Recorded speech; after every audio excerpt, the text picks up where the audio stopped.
Béni Kouyaté et la donatrice de sa fondation Diana sont arrivés hier dans la capitale guinéenne. Leur séjour en Guinée s'inscrit dans le cadre de la célébration du 80e anniversaire de la donatrice de la dite fondation. Nous sommes là aujourd'hui, c'est pour fêter l'anniversaire, le 81e anniversaire de l'ambassadrice. Le 13 février, elle va avoir 80 ans. Et comme elle a toujours été vraiment la donatrice principale de Béni Fondation, elle a aidé beaucoup. Je l'ai invitée de venir passer cela ici avec nous. Puisque, 80 ans aux États-Unis, c'est comme si c'est un grand milestone. Donc, elle est là pour fêter son anniversaire et rencontrer les membres qui ont vraiment été là, des membres volontaires. Je l'ai dit que mes membres ne sont pas payés, ils ne gagnent même pas de per diem. Donc, elle sait ça, elle est là juste pour célébrer son anniversaire et faire connaissance avec la Guinée et l'Afrique. Exactement, je suis élu de cette histoire ce soir. Et par rapport à la venue de Madame la fondatrice en Guinée, accompagnée d'une très grande dame américaine, Madame Diana Dugan, qui peut-être la première fois de venir en Guinée. Et c'est pas facile de la faire déplacer. Et quand on l'a fait déplacer pour la faire venir en Guinée, vraiment très content ce soir. Vraiment, c'est une idée qui a été créée depuis 2018 par Mme Béni Saïna de la députée aux États-Unis. La Guinée a connu l'ONG en 2019, je l'ai dit, et c'est purement humanitaire, la lutte contre le TBD. Là, nous sommes dans beaucoup de domaines aussi, les personnes infectieuses, les orphelinats, on les aide partout en Guinée.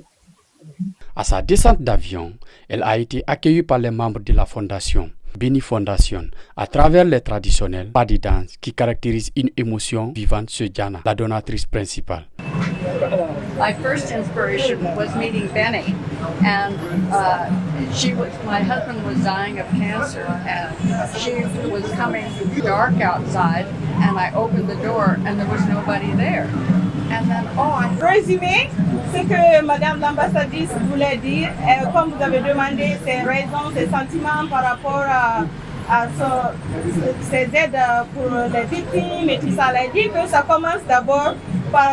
I saw her, how she took care of sick people in the United States. Yeah. And also when my Donc elle dit husband que ça commence par ce que moi je l'ai montré d'abord, parce que j'ai pris soin de son mari.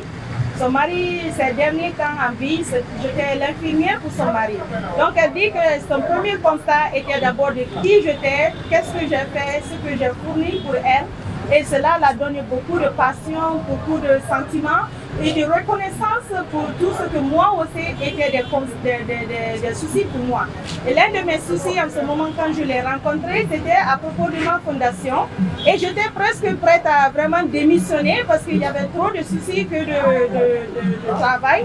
Et elle était la personne qui était comme le mentor pour moi en ce moment-là où son mari était malade.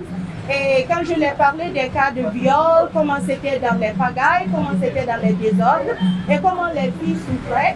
Donc pour elle, c'est une responsabilité pour moi de venir en aide de ces filles, de ces femmes, de ces démunis, parce que si je ne le fais pas, qui d'autre va le faire?